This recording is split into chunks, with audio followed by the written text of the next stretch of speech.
We're talking nitric oxide and nitrates. The take-home message is that both have tremendous health value, both nitric oxide and nitrates. Nitrates are a source of nitrogen. They're also precursors or raw materials for the production of nitric oxide. And nitric oxide is the key player in cardiovascular, or a key player anyway, in cardiovascular health, the health of the circulatory system, which basically means the health of everything. Nitric oxide equals health. Nitric oxide equals anti-aging. Nitric oxide equals an ability to handle the stresses of life with much more efficiency. As we said yesterday, circulation means the effective movement of blood, and the lymph, that means delivery of oxygen and nutrients, as well as detoxification, the removal of toxins from the fundamental living entity, the cell. Your doctor can do nothing at the level of a cell. The medical model is helpless at the level of a cell.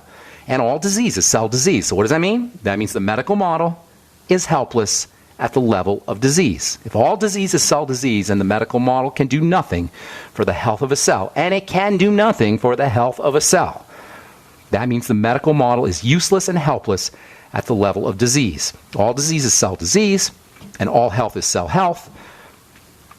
And a major determining factor of the health or the disease of a cell is how well nutrients and oxygen are being delivered and how well toxins are being removed. And all that means blood movement, so-called hemodynamics, the movement of hemo, the movement of blood.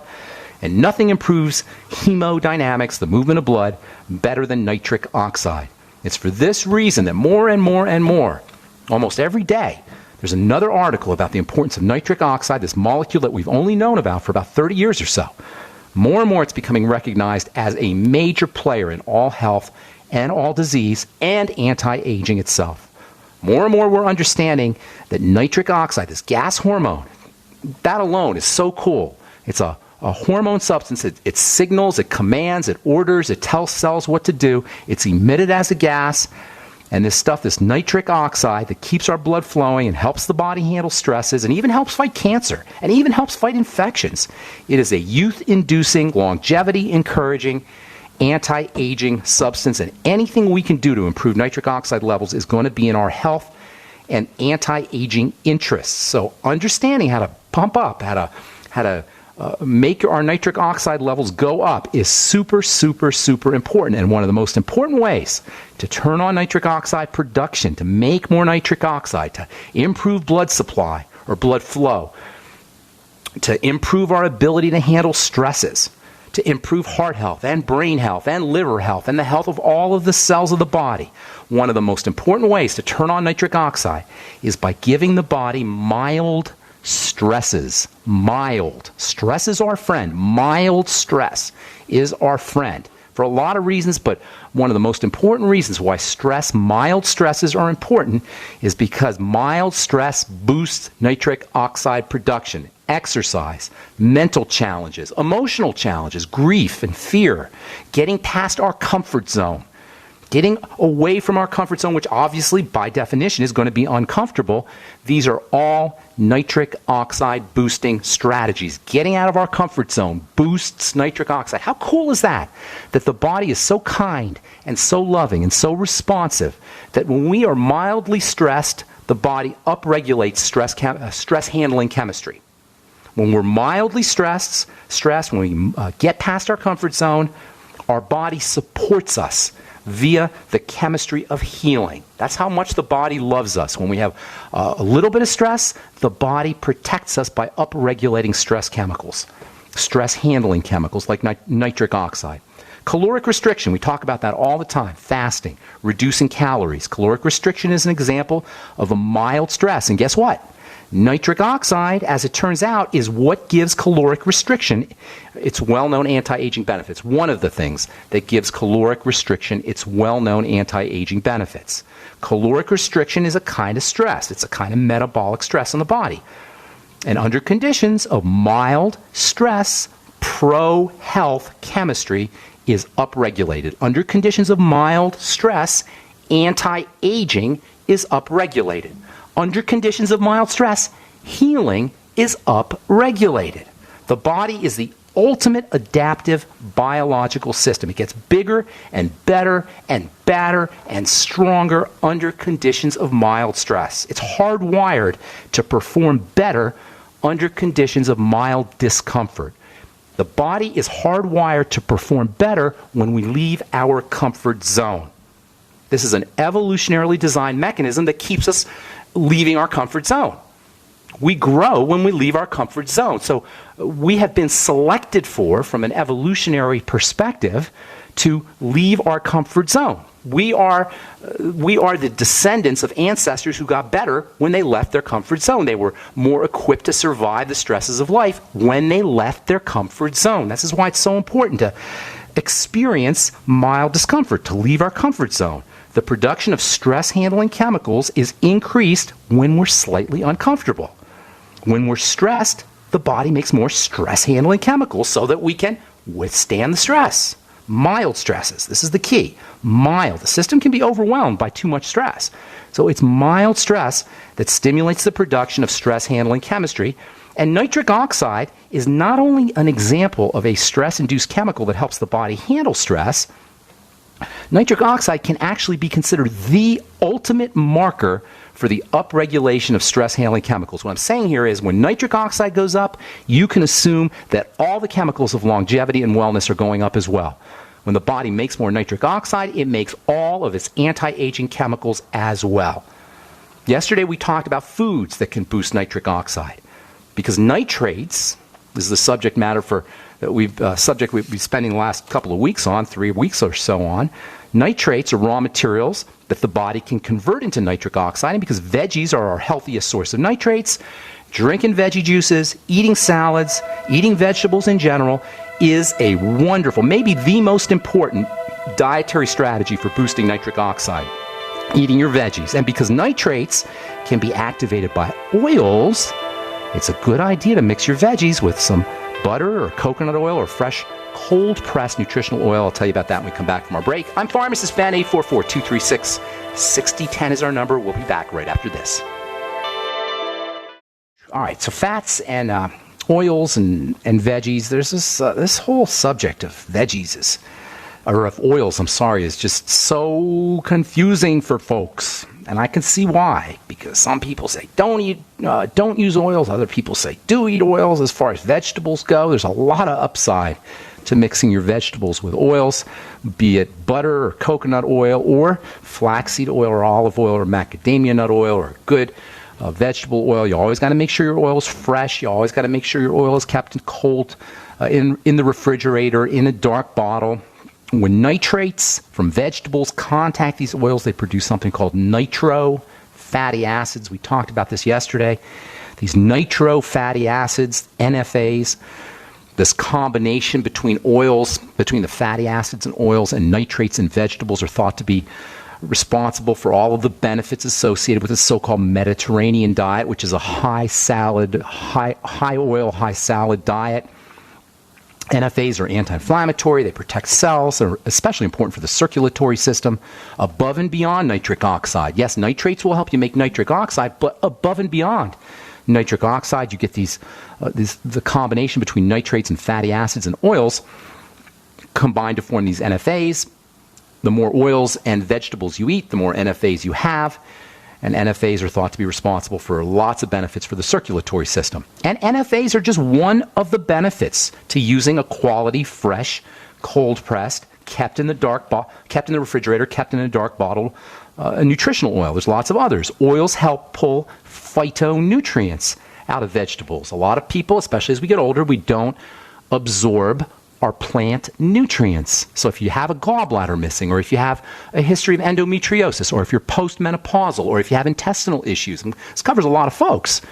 If you have stomach problems, if you're not making hydrochloric acid, if you have a pancreas issue, we're talking, if you factor all of these things in, we're talking hundreds of millions of people.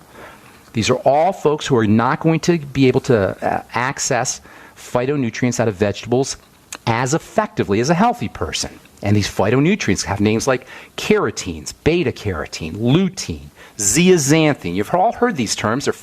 These nutrients are found in eye vitamins, they're found in the Beyond Tangy Tangerine, and they're found in vegetables. Bioflavonoids, phenols. All of these are important for helping protect the circulatory system, the heart, especially for the skin and the eyes, and also for the nervous system. And these oil-soluble nutrients can be much more readily accessed out of vegetables if they're mixed up with a little bit of oil.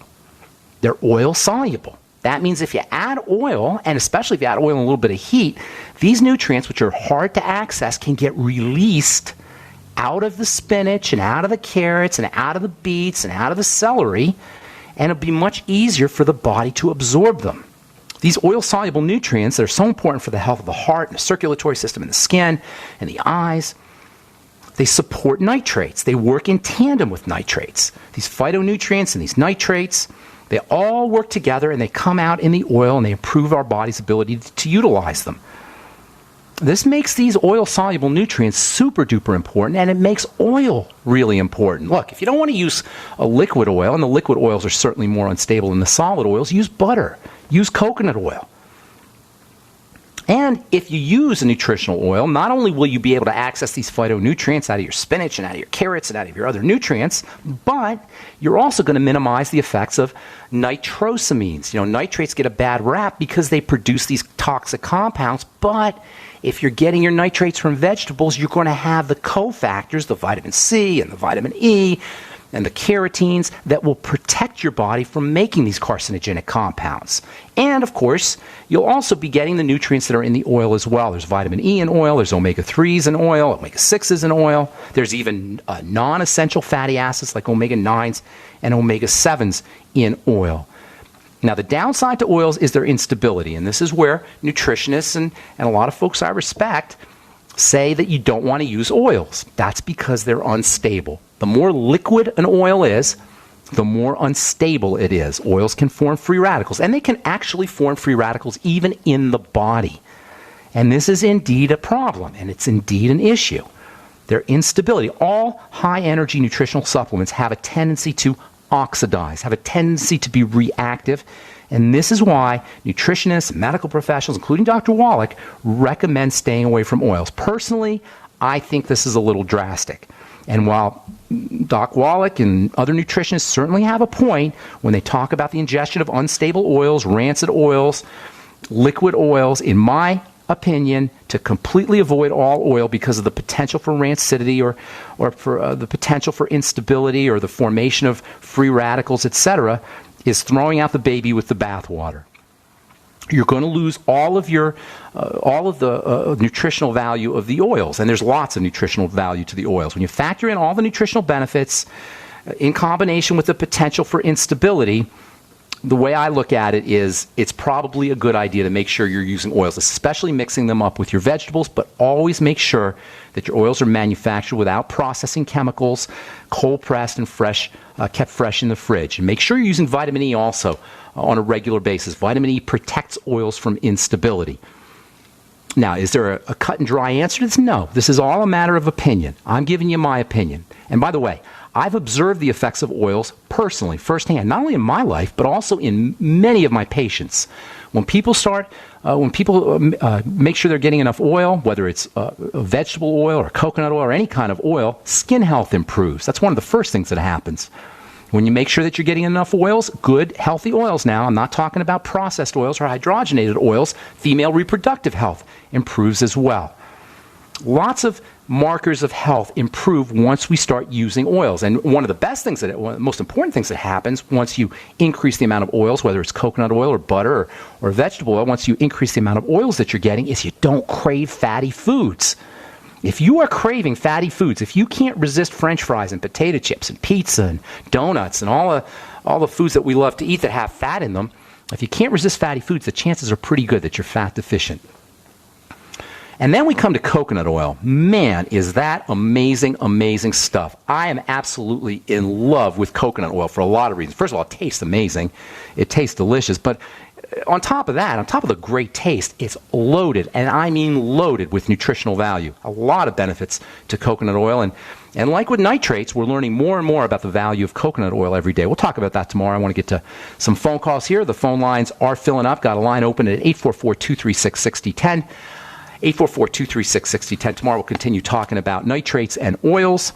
And then I want to talk a little bit about cholesterol. I don't know if you guys heard about this whole thing with cholesterol. Now they say the medical model tells us that you don't have to worry so much about cholesterol, about eating cholesterol. Where have you heard that? Where have you heard that the nonsense about reducing cholesterol or just eating egg whites and throwing out the yolks is biochemical ignorance? You heard it from me. You heard it from Dr. Wallach. You've heard it from Dr. Glidden. You've heard it from anybody who's got half a biochemical brain, understands even a little bit about biochemistry. We'll talk about that tomorrow as we continue talking fats and nitrates and a little bit of cholesterol on the bright side. Okay, well, I was going to get to some calls here, but there's the music, so we'll take a break. If you're on hold, hang tight. We'll get to you when we come back. 844-236-6010 is our number. Got a line open for you, 844-236-6010. I'm Pharmacist Ben. You're listening to The Bright Side on the Genesis Communication Network. Okay, we are back on The Bright Side, 844-236-6010. Mike in Kansas, what's going on, buddy? How you doing? Well, before I get to my question about beets, I wanted to know if you were mentioning how the body was caring and loving, and it's also forgiving. Yes, it is forgiving. The minute we cut ourselves or get a little road rash, 5 different mechanisms come into play to help us start healing immediately. Isn't that amazing, Mike? Factors and macrophages are sent to the injury site, and all of that. 5 different mechanisms go to work to help heal that cut or whatever. So the body's forgiving as well. That's right, and that's the testimony. What you're talking about is the testimony to the healing force that allows us to reverse any degenerative disease. That's why I call this program The Bright Side. Any degenerative disease. No drugs required, Mike. No doctoring required. And any doctor who tells you need him is disempowering Run for your life. Run for your life. Run for your life. Exactly. How can I help you, buddy? What's going on? My question was my question was about beets, but have you had any experience with manuka honey or oil of oregano? Yeah, manuka honey as a topical is terrific. As for healing, honey's got tremendous antibacterial properties. Yeah, that's how the bees' hives stay clean. That's right, and that's also honey's been. They've found jugs of honey that are thousands of years old in Egyptian pyramids because of its antibacterial properties. Honey stays stable forever, pretty much. So honey is amazing stuff. You can put it right on burns. It's great for your skin. It's got enzymes. Now, manuka honey. Tell me a little bit about that because I'm not familiar. Well, I got it from Austria. I don't know if the guy's name's Manuka, but anyway, that's what the honey's called, Manuka honey. Okay, now how about what about oil of oregano? What were you going to ask me about that? I got it in capsules, and I've been taking it for a while, and I feel fine with it. I'm taking it a couple times a day. Do you notice anything, any improvement in your health, any differences in your health? I don't get sick. You know, I have a good constitution. I just don't get sick. But you're not attributing it to the oil of oregano, are you? Or are you? I'm attributing it to that and the minerals I take and a few other things. All right. But well, I'm a fan. I'm attributing to my belief, actually, and my trust in my Creator. I like it, Mike. Good job. Thank you so much. Appreciate your call, buddy. Thanks for the kind words and thanks for the insight. Have a beautiful day. All right, let's move on to Jose in Washington, D.C. What's up, Jose? How you doing, buddy? How you doing, man? I'm doing good. How can we help you? Well, I'm having some problems with some digestive issues and leaky gut. Okay. So you want some help with that? Yes, sir. All right. The most important thing for all digestive issues is food. You can't have a digestive issue unless you got a food problem. So first thing you got to do if you have any kind of digestive health issue, and by the way, you're not alone, Jose. Most people after the age of 40 or 50 are going to have some kind of digestive problem, especially if they're subsisting on this so-called SAD, Standard American Diet. So first you got to have information. And that means collecting data. You got to collect the dots before you can connect the dots, and that means getting a food diary going. You just write down every single morsel you put in your mouth and then how you respond every 2 hours, 4 hours, 6 hours, 8 hours, all the way up to 12 hours after you eat that food. It helps to eat simply. It helps to eat non-complicated foods that don't have a lot of working parts. It also helps to do a fast before you start your food diary so you can kind of resensitize your body to some of the symptoms that are associated with foods. And it also helps to start off with your favorite foods. Usually we're going to respond, or we're going to have the most the most negative effects from the foods we're eating all of the time, and that means our favorite foods are usually the most likely suspects. So number one, take a food holiday, 1 or 2 days off. Number two, get yourself a notebook and do a food diary. Try to eat foods that are not complicated. And number three, you can start off with your favorite foods. Then you want to, at the same time, simultaneous with accumulating information, and by the way, I'm not just talking to Jose here, I'm talking about everybody who's dealing with a digestive problem, or anybody who's dealing with a health problem, really. Food diary, starting off with your favorite foods, try to eat non-complicated foods, take a couple days off, do a food holiday, and simultaneous with all that, you want to start to use nutrients, supplements that help support digestive health. The core supplement for all digestive health issues is going to be probiotics, good bacteria. I like the Biolumin Nightly Essence because not only is it a great source of probiotics, multiple strains of bacteria, the capsules are concentrated with probiotics, but you also get digestive enzymes with your Biolumin Nightly Essence, especially or including one of a very important enzyme. It's not really a digestive enzyme, but an enzyme called nattokinase, which can have some positive effects on the circulatory system. So Biolumin Nightly Essence, 3 capsules in the morning, 3 capsules at night. If you're doing longevity products, you might want to throw in the Fuchs Z or the Z Radical, both of which can help coat the digestive tract. Between probiotics and the Fuchs Z or the Z Radical, you can go a long way towards helping coat and protect the intestinal lining if you have leaky gut syndrome issues. Any cartilage products will also help coat the digestive tract. Bone soup and glucosamine, which isn't a cartilage product but helps you make cartilage, that can have a positive effect for leaky gut syndrome and healing the digestive tract. Anything really with cartilage will do it. Always use vitamin C with your cartilage-containing products or with your glucosamine. Vitamin C and glucosamine and vitamin C and cartilage all work together. You might also want to try some aloe or some noni. Succulent plants have an ability to coat the digestive tract, and that can be supportive for digestive health. A couple of miscellaneous nutrients that are also important for the digestive system. Zinc, mega important for a lot of things, and zinc deficiencies are very common. 50 milligrams a day of zinc is probably a good idea. It's also a good idea to use digestive enzymes with all of your meals. You'll get some in the Biolumin Nightly Essence, but the Ultimate Enzymes will get you a big dose of digestive enzymes, and it's always a good idea to use some apple cider vinegar after your meals and with your digestive enzymes. If you want to throw a couple other things in there, you might want to include some pancreatin, which is pancreatic enzymes, perhaps some bile salts, B-I-L-E, bile salts, and then maybe some lecithin. All of those are available in a health food store. Long story short, it's very easy to heal digestive health issues. They're fundamental to the disease process, and the digestive system is fundamental to the health process, which is ironic because it's so darn easy to take care of digestive problems.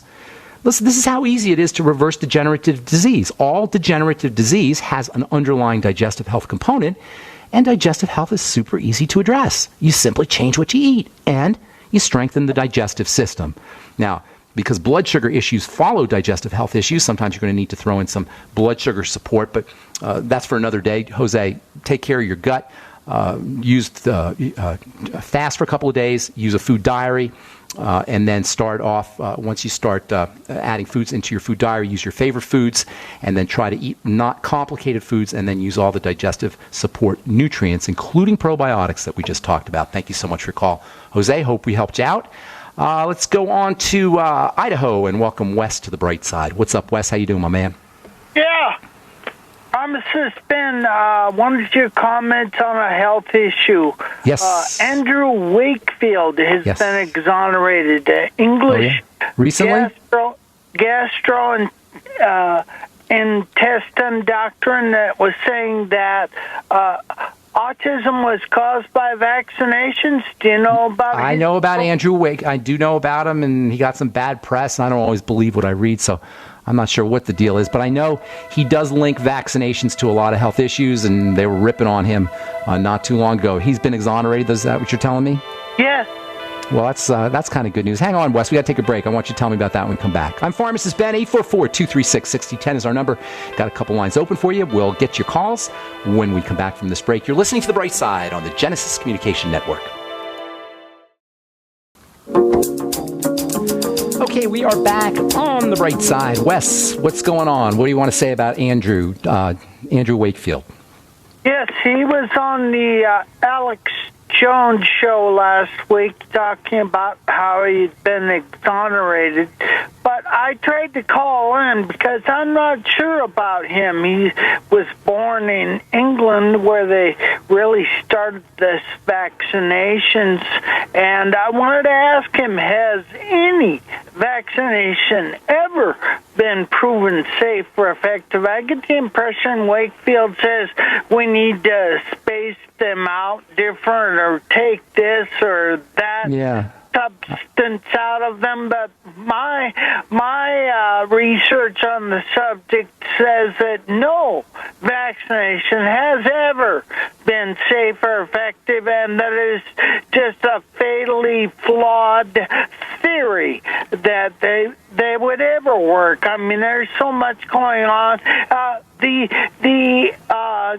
case of smallpox, the World Health Organization has come out saying, smallpox is completely gone from the earth. No, I don't believe so. First of all, my research shows that it's caused by a bed bug. Have you ever heard that? Smallpox, I'm just a little old pharmacist. All I know is about nutrition and how the body works. I can't speak to that. And as far as vaccines go, I'd be very careful about putting anything directly in my blood, especially if it's a virus, even if it's been attenuated. It's just something that we all have to decide for ourselves. But it's certainly not a cut and dry issue. And I'm with you. I have my suspicions about everybody who's got a story to tell, and I always want to do my own research, and I recommend everybody else does their own research as well. Andrew Wakefield, it could go either way. As far as I don't know a lot about him, but it could go either way, and I'm going to reserve judgment. George Bernard Shaw was on a community health boards 100 years ago in England, and he was saying that he actually witnessed cases of smallpox being diagnosed as pustular eczema. That is why it looks like the vaccination was successful. And 50 years later, the polio vaccination, they started calling actual cases of polio, they started calling them aseptic meningitis. I know this is a common technique. They'll just change the name of the disease. I understand this, and by the way, polio is coming back as well. Real polio, what they're calling polio, but that's a whole nother story. Wes, I'm going to move on. Thanks for bringing that up. I appreciate it, and I want to get to as many calls as I can here, so I'm going to let you go. Stephen in Pennsylvania, welcome to the bright side. What's up, buddy? Hi, Ben. I called the other day, and I was asking about the difference between nitrates and nitrites, the active form, and the in terms of the activation of the. My understanding is there's a bacteria that's on the lungs. That you could have all the people. They put people on oxygen, but if that bacteria that's on the lungs are not there, all the oxygen in the world is not going to help them. It's the living bacteria. I'm not sure what are you saying? The bacteria, what do they do exactly? Well, they enable I can't remember what the name is of the cells on the lungs that absorb the oxygen into the hemoglobin, but they enable the better transfer. It would almost be like nitrogen-fixing bacteria in the soil. But they're oxygen-fixing bacteria is what you're saying? I hadn't heard that. But the oxygen and maybe nitrogen too. That could very well be. There's bacteria in your saliva and bacteria throughout your body that convert nitrates into nitrites, especially in your saliva. So that could very well be. That's actually a very interesting point. So you're saying there's three other things here. But let me make sure I understand. You're actually saying that bacteria in the lungs, from what you heard, and I'm going to look into this because I hadn't heard this. Yeah, bacteria in the lungs, they make it easy. They make it easier for the body to absorb. Hang on, Steve. Hang on. Let me just make sure I understand you. Bacteria in the lungs make it easier for the body or for cells in the lungs to absorb oxygen or to utilize it? Interesting. Okay, I'm going to look into that. What else do you have for me? And then respiration with the oils. I'd like to discuss briefly how the oils recharge. That is the function of sleep. When you sleep, you're recharging the oils in your system to provide energy with ATP, and I'm wondering if you're familiar with that process of sleep allowing the body to regenerate ATP. Yeah, through the oils. Yes, that's. No, I hadn't heard that through oils, but I know sleep is one of the things that triggers tiredness or fatigue is a lack of ATP. I'm not going to get into the chemistry too much, but when ATP breaks down and forms its breakdown product, that signals rest or signals fatigue. And it's thought that the reason we sleep is to regenerate ATP. ATP right, lack is of oxygen. But the oxygen somehow has a relationship with the oils, and the oils, they saturate with oxygen while you're respirating when you're sleeping at night. It could be. Oils attract oxygen. This is one of the major functions. This is why they're unstable, is because they attract oxygen. They oxidize. The word oxidize tells you that there's a reaction between oils and oxygen. But this is the problem with oils. The fact that they absorb oxygen or attract oxygen is also why they're so important. They make free radicals. Maybe we need. It's probably you need more of an antioxidant oils. Exactly. You need to make sure you're using your antioxidants with oils. And this is what I was saying earlier. Yes, oils oxidize. That's what's called rancidity. But the very reason why they oxidize is also why they're so important. It's why oils are found in cell membranes. Cell membranes have oils. A large component of a cell membrane is essential. It's not really oils. It's essential fatty acids, which are a component of oils. But these essential fatty acids are oxygen magnets. This is why they're so important. EFAs attract, one of the reasons, EFAs attract oxygen. They're oxygen magnets. And so the more essential fatty acids you have, the easier it is for cells to attract oxygen. Once oxygen is attracted to a cell, it can get pulled into a cell and provide energy. And this is where essential fatty acids play a major role in health. What's the source of essential fatty acids? Oils. Now, it's true you can supplement with essential fatty acids, and you should supplement with essential fatty acids. I consider them to be a key supplement. They're part of the Mighty 90 essential nutrients. We talk about them all the time. But getting your essential fatty acids in oils is also a valuable way to increase your EFAs, or increase your the amount of EFAs you're getting into your system. And of course, oils also have the other benefits that we talked about. They'll help you extract phytonutrients. They also provide other nutrients, like vitamin E, for example, is found in vegetable oils. Yeah, two other quick things. I'm associated with a ministry that's developing a food seed program for optimum foods that could be stored, almost like an emergency. Food bank? They have it up in the Arctic, buried under the ground in the Arctic, but something that people can get for themselves, for their families and friends. And I could help you, maybe help you and your people work on that. Get some supplies to them. And the last thing I wanted you to mention is ketogens, about how the ketogens are water-soluble oils. Yeah. And the saprophenic herbs that make like a soap. Saponin-rich herbs you're talking about? Saponin. Yeah. Saponins are like soap-like molecules that are found in plants. But the ketogenic diet, and ketogens in particular, like you say, they're kind of a cross between fat and water molecule. They're a water-soluble fat. The body can use ketones for energy, and the ketogenic diet is actually, I don't even like the term paleo diet. You know how people talk about the paleo diet all the time? I like the term ketogenic diet. The paleo diet is kind of a marketing cliche these days, but the ketogenic diet is a high protein or moderate protein, high fat diet, low carbohydrate diet, and it really is the way to longevity, in my opinion. Keeping your protein intake adequate, making sure you're getting enough fat, and then restricting your intake of fast-burning sugars. Now, carbohydrates are certainly important, but the best way to get your carbohydrates, in my opinion, is from vegetables. Vegetables. So between vegetables, good fat, and adequate protein, in my opinion, you have your primary or your most important anti-aging dietary strategy. Good protein is, of course, whey protein, egg protein, fish protein, organ meat protein if you're not a vegetarian.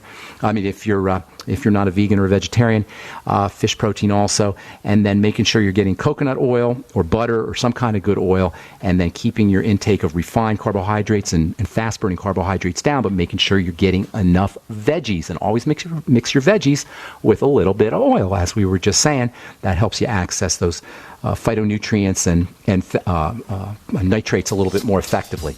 Oils plus veggies. And I'll throw in a little bit of salt there as well. Oils, by the way, are also highly electrical, and salt is also highly electrical, and the combination of oil and salt in vegetables will get you lots of good electricity, electron energy. Oils, salt, and vegetables, adequate protein, And then, of course, keeping your intake of refined, processed flours and sugars down. It's really simple, folks. The human body does the work. All we got to do is provide the body with raw materials.